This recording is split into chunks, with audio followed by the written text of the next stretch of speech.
Welcome to Entrepreneur S.O.S. with your hosts, Sandy Colling and Monique Mull. Today, we are discussing the importance of self-care and stress management for entrepreneurs and tips to avoid burnout.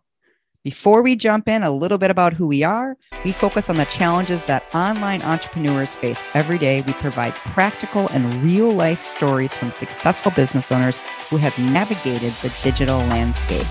Whether you're struggling with time management, marketing, social media, or technology, we're here to help you tackle those obstacles that are standing in your way. In this digital age, the world of entrepreneurship is more complex than before, and we want to help you stay ahead of that curve. So tune in each week to learn how to grow your business to new heights. And don't forget, subscribe and leave a review. By doing this, you'll help us reach more entrepreneurs who are looking for solutions just like you.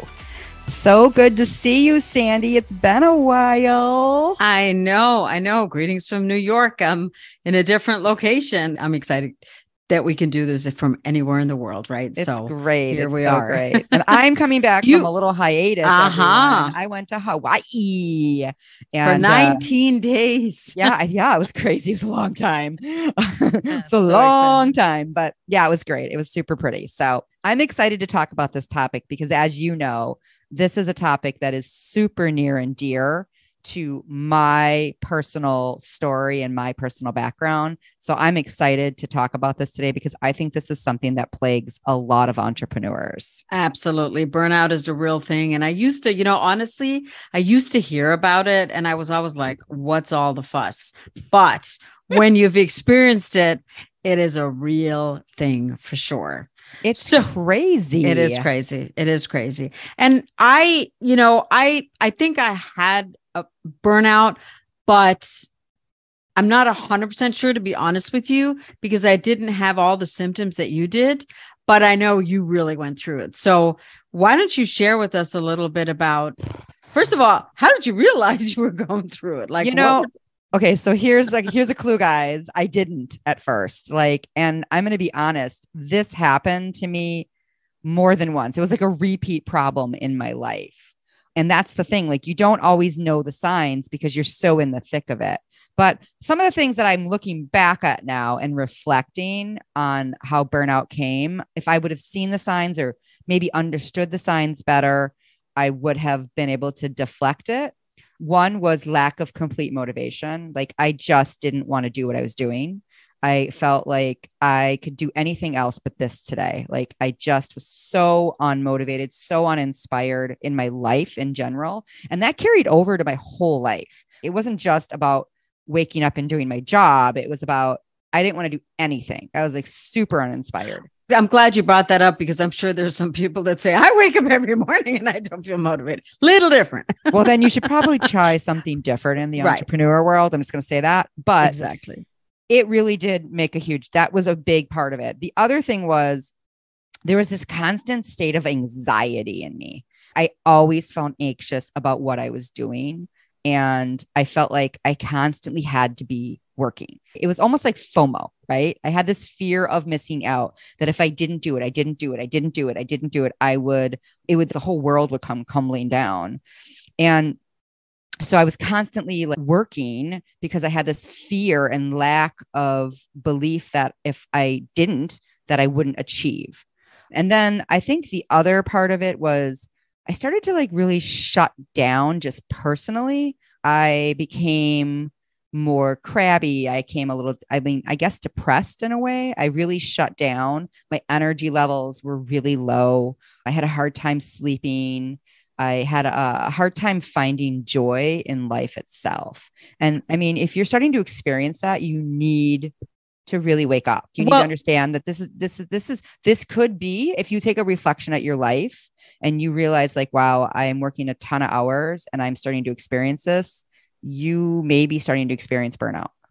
Well, and it can affect your health. And that's a big part. If you don't listen to the signs and if you don't, like Monique said, you don't really know, right? Then pay attention because it can affect your health drastically. It's crazy. I mean, it affects your health in a way you stop taking care of yourself, to be really honest. You start really forgetting or not putting yourself first. You don't even drink your water or care that you're eating crap food. It's almost like you stop caring. Going through the motions, right? Just like like functioning like just a robot and just not really paying attention to the things that you normally would pay attention to when you're in a good place in your life. And it's easy to slip into because we're in such a fast-paced life now. I mean, let's face it, social media can be grueling. Yeah. And I think a lot of entrepreneurs feel like they have to keep up. And, one of the things that I think is really important that you notice, if you compare yourself a lot and you're comparing yourself to other people, that whether you're in network marketing like I was, or I had a physical business that I burned out of, and then I burned out of 2 digital businesses. And I was constantly comparing myself to other people, so that in that comparison, I just worked and worked and worked and worked. And I just kept my head down and I ignored everything else. Which is so unhealthy. It's so unhealthy. And like you said, your life in general, your relationships, everything starts to suffer. Well, yeah. And so some ways to manage this. Here's a couple of things that I started to put into place. And I'm going to be honest, I'm on round 3. Round 3. I didn't learn it the first time. And I didn't learn it the second time. And I finally learned it the third time. Third time's a charm, right? The third time, I started to really look back and say, okay, this is a repeat problem in my life. What are the issues? And I had to dig deep and look at some core problems. And I will say one of the biggest things that I had to really look at was my identity to success, and also my identity to what that means and looks like. Right. So, and when I could look at that and not make that equivalent to money, then I was able to work on the other things. But if I didn't work on that core issue of if I don't make this much money, I'm not a success, I was never going to be happy. And I was always going to be repeating the same issue. And I'm not saying that you shouldn't have goals to make it, guys, just so you know. I'm saying that you can have an outcome, but you can't be attached to it. And if you are going to cause yourself burnout, most likely, because you're just going to keep going and going and going and going without taking rest. Well, and the attachment, right? That's one thing that I have learned in other areas of life, to have a goal, move forward to it, and practicing that non-attachment. That in itself is a lesson and is a practice for everything. And for me, that's something that I constantly work on. But so tell me, Monique, not being attached to it, speaking about that, how did you change your mindset? Slowly. I'm not a fast learner. So, one of the things I started to ask myself, and you guys, you have to understand, like, my marriage almost was over because of it. My health I became pre-diabetic because I ignored everything in my life. And I had to ask myself some serious questions, like, what was most important? What are my values and what is most important to me? And first and foremost, I am a big believer without family and people around you that love you, it doesn't matter. The world doesn't make a difference. Like it doesn't matter. And secondly, if you don't have your health, it doesn't matter how much money you have. No. You could be a billionaire, but if you're dying because you are not well, it doesn't matter. So I had to kind of reprioritize and look at my life and ask myself some tough questions that were hard because I am an achiever. I like to win. I just do. And say, you know what? What's the worst thing that's going to happen if you don't do this? Right. That's a great question to ask yourself. I ask myself that on a daily basis. And I was like, you know what? You're not going to end up homeless. You're not going to end up in a gutter. I had all these stories that I had created that if I don't do this, then this will happen. And I was like, okay, what's the worst that's going to happen? Cause and effect. Yeah. And then what's the best thing that's going to happen?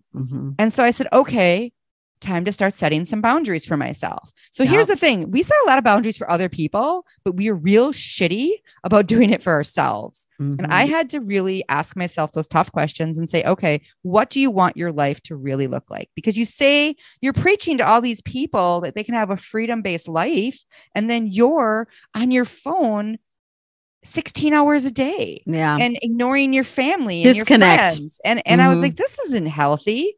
So I had to make some real boundary choices. And just that question is a real mind shift. Like you said, I ask myself that constantly, like, is this taking me towards the life I want? Is this the best choice for me? And so when I started to ask those questions, and like you said, even on a daily basis, things started to shift for me. And I got really, really deliberate with my time. That was one thing that I really started to say, okay, you don't need to be chasing it for 12 hours. Like, that's not going to get you more. And being available for 24 hours a day, right? That's one of the big ones. It's like, oh my gosh, don't miss out, answer in 2 seconds. And it's become that way though. If you don't respond, not you, but if one doesn't respond in like less than a minute, people are like, you okay? What's wrong? Where's my answer? And setting boundaries around that, I think, is so important. I actually frame it now. I'm not available after this time. So know that if you do message me, I won't get back to you till the next day. Right. I actually tell people that now when I'm talking to them, because they need to know. And here's the thing, guys, we think that they need us like ASAP. They're like, okay, cool. Because they have lives. I hate to break it to you. They have lives. They are burning themselves out. They're watching TV and hanging out with their family and doing the stuff they need to do at night. They don't expect it. We think they expect it. But I think it also fosters respect, because if we're always available, it seems desperate. It seems you want to be professional, and any professional, I mean, lawyers, doctors, when I say professional, I mean, the more traditional professional professions, I guess, they have boundaries, right? They